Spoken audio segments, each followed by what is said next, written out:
नमस्कार, पहा.com मध्ये सगळ्यांचं मनपूर्वक स्वागत आहे. मुलखा वेगळी माणसं या आपल्या विशेष सेगमेंटमध्ये मी खरं तर अनेक दिवसांनी आपलं स्वागत करतोय. मुलखा वेगळी माणसं आपल्याला फार कधीतरी सापडतात. तसा एक मुलखा वेगळा चिमुरडा आज मला सापडलाय. त्याच्याशी खरं तर मी गप्पा मारणार आहे. सगळा सारा हा प्रपंच त्याने टेबलवर मांडून ठेवलाय. ते काय हे आपल्याला समजून घ्यायचंय. खरं तर इंडिया बुक ऑफ रेकॉर्डमध्ये त्याने एक रेकॉर्ड केले. नेमकं रेकॉर्ड त्याचं काय, कशाच्या संदर्भात केले हे आपल्याला समजून घ्यायचंय. मला सांगायला आनंद होतो की मागच्या 3 वर्षात अशा पद्धतीचा रेकॉर्ड करणाऱ्या मुलांच्या आपण ही तिसरी मुलाखत घेतोय. म्हणजे जुन्नर तालुका किती प्रगल्भ आहे हे या माध्यमातून निश्चितपणे आपल्याला पाहायला मिळतं. त्याचं नाव आहे ओजस मारुती जाधव. खरं तर नारायणगाव या ठिकाणी तो राहतो. एका शिक्षक दाम्पत्याचा तो मुलगा आहे. मात्र बुद्धीने अतिशय हुशार, चलाक, वेगवेगळ्या प्रकारचे इनोव्हेशन करणं ह्याच्यामध्ये त्याचा हातखंड आहे. वयाने जरी तो लहान वाटत असला तरी भविष्यातला शास्त्रज्ञ त्याच्यामध्ये निश्चितपणे दिसतो असं म्हणायला हरकत नाही. ओजस, तुझं खूप खूप स्वागत आहे पहा.com मध्ये. मला सगळ्यात पहिलं हे सांग की तुला हे जे रेकॉर्ड तू केलंय हे नेमकं रेकॉर्ड काय, म्हणजे मला माहिती आहे ते रेकॉर्ड काय आहे, पण जरा थोडंसं समजून सांग आपल्या प्रेक्षकांसाठी. तर हे रेकॉर्ड IBR ने स्वीकारला आहे. ते fastest recitation of periodic table मध्ये, म्हणजे पिरियडिक टेबलचे जे पूर्ण 118 मूलद्रव्य आहेत ते लवकर लवकर रिसाइट करण्याचा जो रेकॉर्ड आहे तो हा रेकॉर्ड आहे. किती सेकंदात केलाय तू? मी हा 44.89 सेकंड्स मध्ये केलाय. 44.89 सेकंड्स. असा याच्या आधी काय रेकॉर्ड झालेला आहे का या संदर्भात? हो. तो किती आहे? आधी 47.89. तो कुठला आहे, काय त्याबद्दल माहिती आहे? हो, तो सर्वंता कुरंदा ह्या केरळच्या एक महिला आहे, त्यांचा होता तो रेकॉर्ड. ते आता 36 वर्षांचे आहेत. अच्छा. आणि तुझं वय किती आहे आता 14. बरं, आता हा जो तू रेकॉर्ड केला याच्यासाठी तुला खूप प्रॅक्टिस करायला लागली असेल. हो. मुळात तुझ्या हे डोक्यात कधी आलं की मला हे असं काहीतरी रेकॉर्ड करायचं किंवा असं काहीतरी आपण करूया? तर झालं काय, म्हणजे मी एकदा ग्रंथालयात गेलो होतो आमच्या शाळेच्या, आणि तिथं आम्हाला आमच्या शिक्षकांचं एक पुस्तक भेटलं कविता मूलद्रव्यांची, जे की बाबेल सरांनी लिहिलं होतं. तर ते मी घरी आणलं आणि वाचत होतो. म्हणजे मला सायन्समध्ये पहिल्यापासून हे होतं, इंटरेस्ट होता, आणि पप्पांनी पण पिरियडिक टेबल लावलेला. मग मी ते वाचत गेलो ती कविता मूलद्रव्यांची. त्याच्यामुळे मला इंटरेस्ट जागू लागला मूलद्रव्य पाठ करायचा. आणि मग मी A to Z सगळे मूलद्रव्य पाठ केले. आणि मग नंतर काय नाही, असंच होतं सगळं. पण नंतर मी एकदा हॅरी पॉटरची एक, म्हणजे हॅरी पॉटर जो ऍक्टर परफॉर्म करतो ना त्याची एक मुलाखत पाहिली. त्याच्यात तो फास्ट बोलत होता. म्हणजे जे सगळे मूलद्रव्य आहेत ना ते तो फास्ट बोलत होता. आणि मग तो मला आवडीचा होता. आणि मग मला वाटलं की आपण पण फास्ट बोलावं, म्हणून मी ते ट्राय केलं. आणि मग ते हळूहळू झालं. किती दिवस तुला प्रॅक्टिस करायला लागली? साधारणतः मी दिवाळीच्या आधीपासून करत होतो, जवळपास ऑगस्ट पासून करत होता. आणि मग तू सुरुवातीला तुला किती वेळ लागला, नंतर हळूहळू तो कसा कसा कमी होत गेला ते जरा आम्हाला सांग ना. तू सुरुवात झाली तेव्हा तू किती वेळात म्हणायचा, मग नंतर तो कसा फरक पडत गेला? माझं जेव्हा पाठ झालं तेव्हा म्हणजे मला बोलायला 3.5 मिनिटं तरी लागायचीच. 118 मूलद्रव्य. हो. मग नंतर तो वेळ कमी होत गेला. हो. मग तू काय आता, तू शाळेतून आल्यावर रोज त्याची प्रॅक्टिस करायचा की कंटिन्यू एकटा असला की ते म्हणत राहायचा, कसं? एकटा असलं की मी बोलत राहायचो. म्हणजे ऑफ पिरियड वगैरे असले आणि शिक्षक वगैरे कोणी नसले तर मी असंच बोलत राहायचो. त्याचे सिम्बॉल्स वगैरे पाठ केले. आणि मग हळूहळू सरप्राइझिंगली तो कमी व्हायला लागला वेळ. आणि मग कमी व्हायला लागला तेव्हा मी माझ्या मामा मावशींना सांगितलं की मामा बघ, म्हणजे तो पण सायन्स मधलं ना, तो म्हणला आपण तुझा एक रेकॉर्ड करू, तो एवढा फास्ट बोलतोय म्हणून मामाने IBR ला मेल पाठवला. आणि मग त्यांच्याकडून पहिल्यांदा म्हणजे आम्ही केलं होतं ते 35 सेकंदाचं होतं. म्हणजे तर तेव्हा ते रिजेक्ट झालं, कारण माझे उच्चार जे होते ना ते स्पष्ट नव्हते. आणि मग परत आम्ही केलं ते 40 सेकंदाचं झालं. ते परत एकदा रिजेक्ट झालं. परत काही म्हणजे एलिमेंट्स ते मिसिंग होते. त्याच्यानंतर उच्चार पण स्पष्ट नव्हता. आणि मग फायनली आम्ही 44 सेकंदचं केलं, ते त्यांनी अप्रूव्ह केलं. अच्छा. ह्या सगळ्या प्रोसेस मध्ये तुला खूप मेहनत घ्यावी लागली. आता तू जे रेकॉर्ड केले तो व्हिडिओ मी पाहिलाय, म्हणजे तो व्हिडिओ मला पाहायला मिळालाय. पण आता जर प्रेक्षकांना ते ऐकायचंय तर तू आता काय 44 सेकंद म्हणू शकतोस ते? टायमर लावायचं नाही असंच म्हण, काय रेकॉर्ड झाले आता टायमर लावून काय. Hydrogen, helium, lithium, beryllium, boron, carbon, nitrogen, oxygen, fluorine, neon, sodium, magnesium, aluminium, silicon, phosphorus, sulphur, chlorine, argon, potassium, calcium, scandium, titanium, vanadium, chromium, manganese, iron, cobalt, nickel, copper, zinc, gallium, germanium, arsenic, selenium, bromine, krypton, rubidium, strontium, yttrium, zirconium, niobium, molybdenum, technetium, ruthenium, rhodium, palladium, silver, cadmium, indium, tin, antimony, tellurium, iodine, xenon, caesium, barium, lanthanum, cerium, praseodymium, neodymium, promethium, samarium, europium, gadolinium, terbium, डिस्प्रोशियम, holmium, erbium, thulium, ytterbium, lutetium, hafnium, tantalum, tungsten, rhenium, osmium, iridium, gold, mercury, thallium, lead, bismuth, polonium, astatine and radon, francium, radium, actinium, thorium, protactinium, uranium, neptunium, plutonium, americium, curium, berkelium, californium, einsteinium, fermium, meitnerium, roentgenium, copernicium, nihonium, flerovium, moscovium, livermorium, tennessine, oganesson. वा, very good. मला वाटतं सरांनी timer लावला होता. Sir साधारणतः किती वेळ? बरोबर तेवढा 44-45 सेकंद. 44 ते 45 सेकंदात. खरं तर व्हिडिओ हा त्याचा मी पाहिलेला होता, त्याला रेकॉर्ड मिळाले म्हणजे साधी गोष्ट की त्याने ते रेकॉर्ड केलंच आहे. पण आपल्या ग्रामीण भागामध्ये इतकं मोठं टॅलेंट आहे ते प्रेक्षकांना कळावं यासाठी खरं तर मी त्याला ते तू म्हणून दाखव एकदा हा माझा 8 तास होता. खरं तर हे सगळं करताना एक माझ्या गोष्ट लक्षात आली की तुला विज्ञान विषयाची फार आवड आहे. हो. तू काय काय त्याच्यामध्ये आतापर्यंत केलंय? तू आता किती वर्गात आहेस? आता मी 8वी मध्ये. तर तू बघ आपण 5वी 6वी पासूनच विज्ञान प्रदर्शन वगैरे आपल्याकडे शाळांमध्ये भरतं, त्याच्यामध्ये तू काय भाग घेतला का? तुला असं सायन्सची आवड का लागली मला ते सांग ना. सायन्सची आवड तर खरं मला बालपणापासून लागली होती.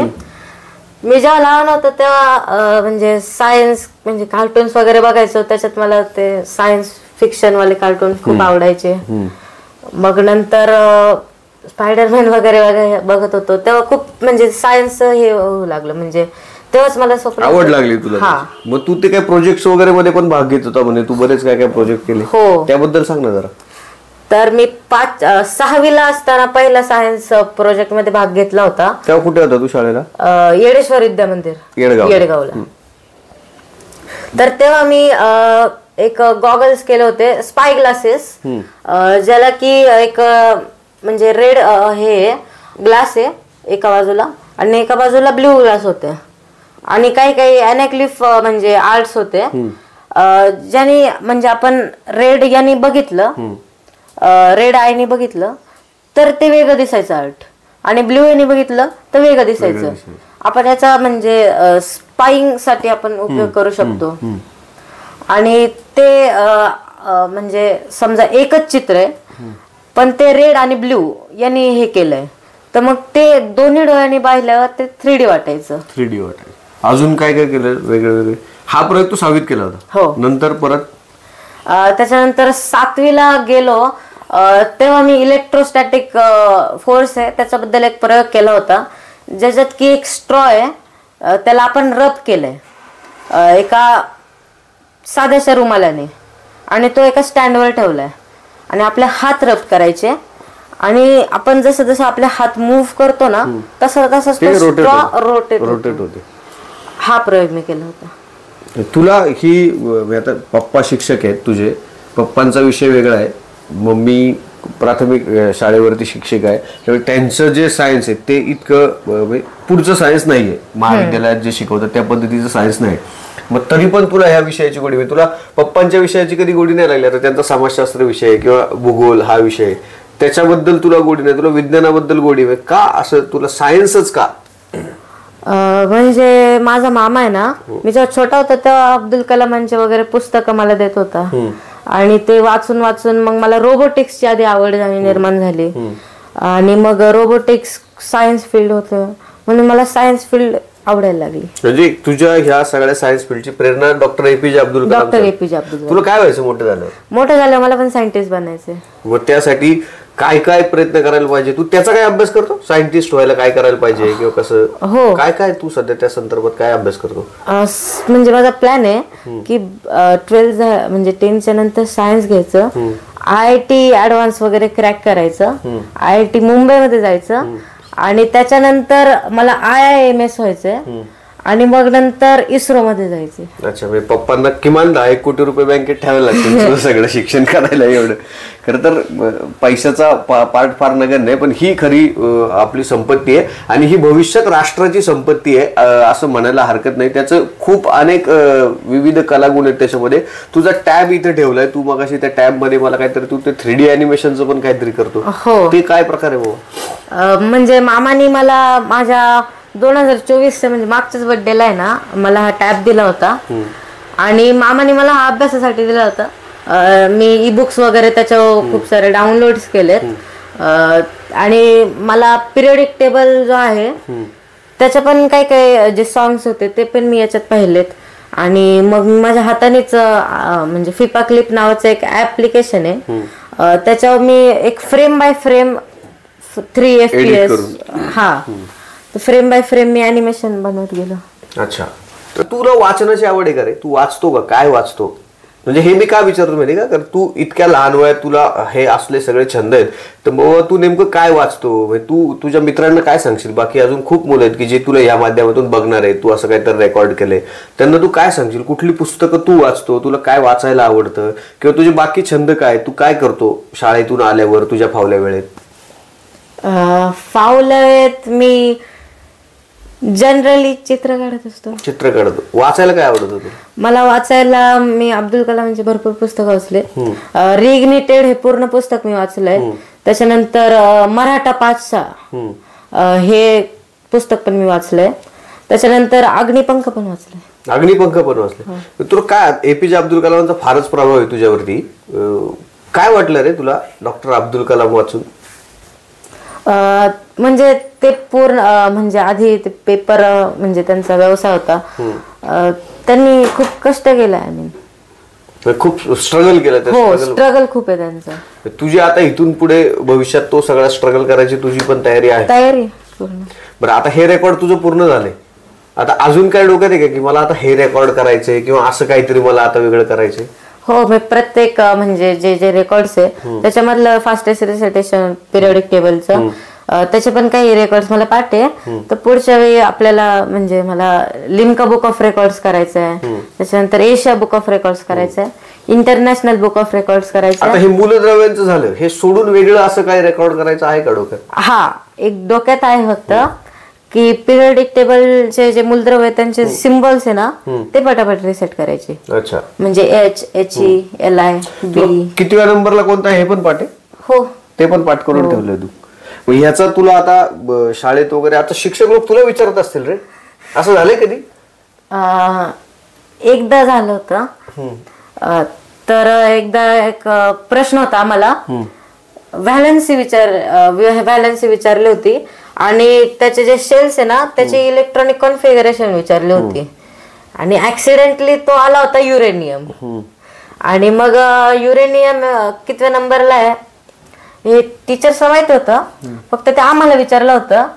पण काय काय मुलांना ते कळलं नाही, कारण तो 92nd म्हणजे एलिमेंट आहे आणि मग त्याचं इलेक्ट्रॉनिक कॉन्फिगरेशन वगैरे ते पण खूप हार्ड आहे. पण मी केलं ते. हो, अरे वा.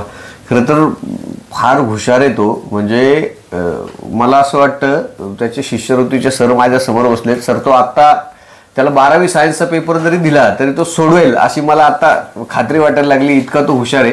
खरं तर त्याची खूप मोठी मोठी स्वप्न आहेत. म्हणजे अग्निपंख नावाचं पुस्तक त्याने वाचलंय असं तो म्हणाला मला, पण खरंच त्याचे पण पंख तितके दिव्य आहेत आणि तो निश्चितपणे तितका मोठा होईल याच्याबद्दल मला निश्चितपणे खात्री आहे. त्याने सांगितलं की भविष्यात त्याला सायंटिस्टच व्हायचंय. त्याने हे पण सांगितलं की तो खूप सारी पुस्तकं वाचतो, त्याच्यातून त्याला हे सगळं मिळतं. मी त्याला मगाशी म्हटलं होतं की तू काय सांगशील तुझ्या मित्रांना, तर तो असं म्हटलं की मी खूप पुस्तकं वाचतो वेगवेगळ्या प्रकारची. त्याचं एक विशेष आहे, ती गोष्ट मी आवर्जून सांगेल की आपल्याला ज्या गोष्टीची आवड आहे त्या गोष्टीवरती आपण जास्त फोकस करतो. त्याने जी पुस्तकं वाचली ती पण सगळी तशीच वाचली. म्हणजे त्याच्या ह्या छोट्या वयातून ही गोष्ट शिकण्यासारखी की आपल्याला जे आवडतं तेच आपण पुस्तक वाचलं तर आपल्याला त्याच्यामध्ये अजून खरं तर वेगळ्या वेगळ्या गोष्टी शिकता येतात. जाता जाता मी फक्त 2-3 प्रश्न तुला विचारणार आहे, फार बोर तुला करणार नाही. माझ्यापेक्षा तू खूप हुशार आहेस. तुझ्या ह्या सगळ्या व्यस्त शेड्यूलमध्ये किंवा हे सगळं जे तू शिकला याच्यामध्ये तुझ्या पालकांचं योगदान आहे, तुझ्या शिक्षकांचं योगदान आहे, त्याच्याबद्दल काय सांगशील मला? म्हणजे मला सपोर्ट करण्यासाठी माझ्या शिक्षकांनी, आई वडिलांनी, मावशींनी त्यांनी पण मला जास्त मोटिवेट केलं. जेव्हा मी 3.5 वगैरे होतो तेव्हा पण मला माझ्या मम्मी पप्पांनी सांगितलं की पटपट कर, श्वासावर ते नियंत्रण वगैरे, त्यासाठी गायत्री मंत्र वगैरे मला बोलायला लावले. आणि मग त्याच्यामुळं श्वासावर एकदा नियंत्रण झालं की मग मी केलं बरोबर ते. ह्याच्यात तुझ्या कुठल्या कुठल्या शिक्षकांचं योगदान आहे त्याच्याबद्दल आम्हाला जरा सांग ना. म्हणजे आम्ही पण जरा त्या सरांकडे जाऊ ना थोडंसं काहीतरी शिकायला, आमचा एखादा रेकॉर्ड होईल. तर प्रामुख्याने हांडे सर स्कॉलरशिपचे क्लासेस घेतात ते, त्याच्यानंतर कसार सर, त्याच्यानंतर आमचे बाबेल सर, ढवळे सर, त्याच्यानंतर जाधव मॅडम आमचे टीचर आहे, बोडके मॅडम, गोगावले मॅडम असे. आणि घरचे जाधव मॅडम त्यांनी तो पहिलं आम्हाला हे म्हणजे मला मोटिवेट या सगळ्यांच्या प्रेरणेने तू याच्यामध्ये आला. मी मला तुझ्यासारखी मुलं भेटतात ना तर मी त्यांना विचारतो तुम्हाला काय व्हायचं, तर बऱ्याच जणांनी मला असं सांगितलं सर की त्यांना सायंटिस्ट व्हायचंय, कुणाला इस्रोमध्ये जायचंय, कुणाला नासामध्ये जायचंय. तुझं असं काय डोक्यात आहे की तुम्हाला ह्या संस्थेत जायचंय किंवा इस्रो सारख्या याच्यामध्ये किंवा नासा सारख्या याच्यामध्ये जायचंय? असं खूप मुलांची हल्ली स्वप्न आहेत. तसं तुझं काय, सायंटिस्ट झाल्यावर तुला असं काय असेल ना की ही अचिव्हमेंट मला हवी आहे? हो, म्हणजे मला इस्रो मध्येच जायचंय कारण ते आपल्या इंडियाचं आहे. आणि इस्रो मध्ये जाऊन म्हणजे जे काही स्पेसशिप्स वगैरे असतात त्यांचे डिझायनिंग म्हणजे रोबोटिक्स मला आवडतं ना, तर मग डिझायनर व्हायचंय मला. डिझायनर व्हायचं निश्चितपणे. खरं तर तुझ्या पुढच्या सगळ्या वाटचालीसाठी आमच्याकडून तुला खूप खूप शुभेच्छा आहेत. नक्की सायंटिस्ट हो, तू सायंटिस्ट होऊन येशील तेव्हा मी बऱ्यापैकी म्हातारा असेल तरी पण मी तुझी मुलाखत इथे एकदा नक्की घेईल त्यावेळी. खरं तर फार मोठं टॅलेंट आहे. विज्ञान दिवस अगदी 2 दिवसावर येऊन ठेपलाय आणि आपल्याकडं खोडद सारखी एक मोठी दुर्बीण आहे जिला आशिया खंडातलं मला वाटतं 2-3 नंबरचं मानांकन आहे. इतकी मोठी जगातील आशिया खंडातली सगळ्यात मोठी दुर्बीण आपल्याकडे. आणि मी राजकारणी मंडळींना या माध्यमातून निश्चित सांगेल की अनेक जणांचे प्रश्न होते की या खोडदच्या दुर्बिणीचा आम्हाला काय फायदा झाला, त्याच्यामुळे ते रेल्वेची बरीच प्रकरणं गाजली. पण मी एक गोष्ट निश्चित तुम्हाला सांगेन, ह्या खोडदच्या दुर्बीणमध्ये किंवा ह्या GMRT सारख्या आशिया खंडातल्या मोठ्या प्रकल्पामध्ये भविष्यात जुन्नर तालुक्यातले शास्त्रज्ञ निश्चित काम करतील याची शाश्वती मात्र या माध्यमातून नक्की आम्हाला आता वाटायला लागली. तुझ्या पुढच्या वाटचालीसाठी खरं तर खूप खूप शुभेच्छा आहेत. तुला मनापासून धन्यवाद. प्रेक्षकांना मी विनंती करतो कुठे जाऊ नका, पाहत राहा फक्त पहा.com. आणि अशी जी मुलं आहेत यांच्या पाठीशी आपण निश्चितपणे उभं राहिलं पाहिजे. त्याच्या घरातले सगळे शिक्षक आहेत त्यामुळे त्याच्या घरात वातावरण तसं आहे. अनेक मुलं अशी आहेत की त्यांच्याकडे हे टॅलेंट आहे परंतु घरात वातावरण शैक्षणिक नाहीये. अशा पालकांनी सुद्धा अशा वातावरणात मुलांना कसं पाठवता येईल, शिक्षकांशी किंवा बाहेर अशा पद्धतीचं नॉलेज मिळणारी अनेक ठिकाणं आहेत. आता आपल्या हातामध्ये सगळ्या गोष्टी आल्यात तर मुलांना मोटिवेट करा, मुलांना त्यांच्या क्षेत्रामध्ये पुढे जाऊ द्या. पैसा आयुष्यभर कमवायचाच आहे पण त्याला त्याच्या आवडीच्या क्षेत्रात काहीतरी करता आलं तर निश्चितपणे जी डेस्टिनी आपण म्हणतो ते समाधान आहे ते निश्चितपणे त्याला मिळेल अशी सगळ्या पालकांकडून अपेक्षा करतो. मी पुन्हा एकदा तुझं मनापासून अभिनंदन करतो. तुला खूप खूप शुभेच्छा देतो. धन्यवाद. Sanjivani community market education classes. Community market शिका आता फक्त 10 दिवसात, तेही अत्यल्प दरात आणि लाईव्ह मार्केटमध्ये. संजीवनी कम्युनिटीने डेव्हलप केलेल्या संजीवनी गोल्ड स्टँडर्ड तसेच संजीवनी गोल्ड S&R इंडिकेटर सोबत काम करून मिळवा उत्तम फायदा. संजीवनी कम्युनिटी मार्केट क्लासेस मध्ये आपला व्यवसाय व नोकरी पाहून शिकण्यासाठी डे व नाईट बॅचेस उपलब्ध. क्लासची फी 10,000 रुपये. मात्र डिस्काउंट ऑफर मध्ये क्लासेस फक्त 5,000 रुपयामध्ये उपलब्ध. आताच संपर्क करा. आमचा पत्ता संजीवनी कम्युनिटी एज्युकेशन मार्केट क्लासेस, त्रिमूर्ती मंगल कार्यालय, 3रा मजला, आळेफाटा. संपर्क क्रमांक 7558 64 39 60 तसेच 9322 06 14 71. त्यासोबतच www.sanjeevaniCommunity.com ह्या आमच्या वेबसाईटलाही भेट द्या. कम्युनिटी मार्केट शिकण्यासाठी आताच संपर्क करा. Sanjivani community education market classes. नमस्कार, माझं नाव संजय विष्णू गाडवे. मी Sanjivani community market education classes Alephata. Community market आणि शेअर मार्केट ह्या दोन्ही गोष्टी वेगळ्या असून कम्युनिटी मार्केट हे विश्वात पहिल्यांदा ओपन झालेलं मार्केट आहे. तसं कम्युनिटी मार्केटमध्ये तुम्ही gold, silver, zinc, copper, crude oil हे तुमचे हार्ड कमोडिटीज आणि ॲग्री कमोडिटीज आपले जे टूल आहेत तुम्हाला मार्केटमध्ये सपोर्ट अँड रेजिडेन्स जिथे जिथे निघणार आहे तिथे तिथे ऑटोमॅटिकली येणार आहे आणि तिथे तिथे तुम्हाला मार्केटमध्ये एंट्री किंवा आउट इन किंवा आउट व्हायचे इंडिकेट करणार आहे. दुसरी गोष्ट आपण या व्हॉल्यूम बेस शिकवतो. लाईव्ह मार्केटमध्ये आपले क्लासेस असतात, रेकॉर्डिंग क्लासेस नसतात. आपण जे आहे तर लाईव्ह मार्केटमध्ये जी पोझिशन चाललेली असते तिच्यावरती शिकवतो आणि आपला व्हॉल्यूम बेस आहे. इथं तुम्ही कुठे पण गेले तर मार्केटमध्ये तुम्हाला व्हॉल्यूम बघायला भेटणार नाही की हा आपल्याला आता इथं दिसतोय की बायर्स आणि सेलर किती बसलेले. हे तुम्हाला ऑन मार्केटमध्ये लगेच पोझिशन कळून जाते की मार्केटमध्ये बाय केलं पाहिजे की सेल केलं पाहिजे. आपण हे बिग बुल कॅन्डल डेव्हलप केलेली आहे आणि हे तुम्ही कोणत्याही पण bank Nifty, Nifty, commodity market कशाला पण यूज करू शकता. आपण ही क्लासेस पण घेतो आणि जर कोणाला फक्त इंडिकेटर पाहिजे असेल तर आपण इंडिकेटर पण सेल करतो. माझं नाव संदीप बंडलकर. मी संजीवनी कम्युनिटी मार्केटमध्ये क्लासेस केलेले आहे. मला रोजचा डेली 3,000 रुपये प्रॉफिट होतो आणि हा प्रॉफिट म्हणजे मी माझे जॉब आणि कॉलेज एज्युकेशन करून पण हा साईड बिझनेस साईड कमी करत आहे. माझं नाव आलिया अब्दुल मौलवी आहे. मी 12वी झालेली विद्यार्थी आहे. मला आहे ना म्हणजे शेअर मार्केट म्हणजे काय होतं हेच माहीत नव्हतं. मी फर्स्ट टाइम सरांना भेटले तेव्हा मला कळालं कमोडिटी मार्केट सुद्धा असतं. तेव्हा मी कमोडिटी मार्केट, संजीवनी कमोडिटी मार्केट जॉईन केलं आणि आज 6 दिवस झाले तरी माझं आजपासून प्रॉफिट चालू आहे. 6 दिवसातच मी खूप चांगलं प्रॉफिट कमवते आणि आज मी स्टेबल आहे आणि इंडिपेंडंट आहे. आजच्या काळात जॉब नाहीये आणि हे आपण कधी पण करू शकतो आणि आपण इंडिपेंडंट होऊ शकतो. कारण मी पहिले बँक निफ्टीमध्ये ट्रेड करायचो पण सरांकडे आल्यापासून कम्युनिटीमध्ये पहिल्यांदा कम्युनिटीचं नाव ऐकून कम्युनिटीमध्ये ट्रेड करायला लागलो. पण कम्युनिटीमध्ये व्हॉलेटिलिटी जास्त असल्यामुळे प्रॉफिट जास्त होतो आणि सरांच्या इंडिकेटरमुळं प्रॉफिट पण जास्त होतं. 100% वर्क करते इंडिकेटर वगैरे आणि त्यांची टूल्स पण वर्क करतात 100%. मी या आधी शेअर मार्केटचे म्हणजे क्लास पुणे या ठिकाणी केलेले पण मला त्यामध्ये कोणत्याही प्रकारचा फायदा झालेला नाही आहे. आणि ज्यावेळेस मला आळीघाटावर कळलं का नवीन संजीवनी कम्युनिटी मार्केटचे क्लास चालू झाले त्यावेळेस मी सरांकडे क्लास जॉईन केले. सरांनी त्यानंतर मला त्यांचा टूल्स दिला आणि त्यानुसार मी मार्केटिंग करते आणि ते टूल्स 100% वर्क करते. मला माहीत पण नव्हतं शेअर मार्केट म्हणजे, कम्युनिटी मार्केट म्हणजे काय. कारण मी पहिल्यांदा सरांकडे क्लास केले कम्युनिटी मार्केटचे. आज माझा क्लासमधला 6वा दिवस आहे. सरांची 10 दिवसाची बॅच असते पण मला 6 दिवसातच खूप जास्त प्रॉफिट झाला आहे. आणि सरांनी स्वतः काम करून टूल्स बनवले आहे संजीवनी कम्युनिटी टूल्स नावाने. तर मार्केटची बेसलाईन हे कोणच सांगत नाही. सरांनी स्वतः या बेसलाईनवर काम केले. सरांनी मिडल पॉईंट सांगितलाय मार्केटचा. हॅलो गाईज, माझं नाव समृद्धी सोपान कानडे. मी एक कम्प्युटर इंजिनिअरिंग आहे. संजीवनी कम्युनिटी क्लासेस इथं म्हणजे सरांना भेट दिली तेव्हा मला ट्रेडिंगचं टी सुद्धा माहित नव्हतं. सरांची टीचिंग लेवल म्हणजे टीचिंग इतकी म्हणजे सर इतकं प्रॉपर शिकवतात. बेसिक पासून ते ॲडव्हान्स पर्यंत सरांनी शिकवलं.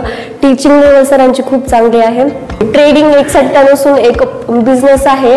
प्रॉपर एज्युकेशन घेऊन जर ट्रेडिंग केली तर प्रॉफिट 100% प्रॉफिट आहे. सरांचं इंडिकेटर इतकं बेस्ट आहे की लॉस होणं म्हणजे शक्यच नाही. 100% प्रॉफिट आहे त्यात. मी म्हणजे प्रत्येक मुलीला सजेस्ट करते की इंडिपेंडेंट होण्यासाठी तुम्ही नक्की ट्रेडिंग ट्राय करा. तो सट्टा नसून खरंच एक प्रॉपर बिझनेस आहे आणि ही काळाची गरज आहे.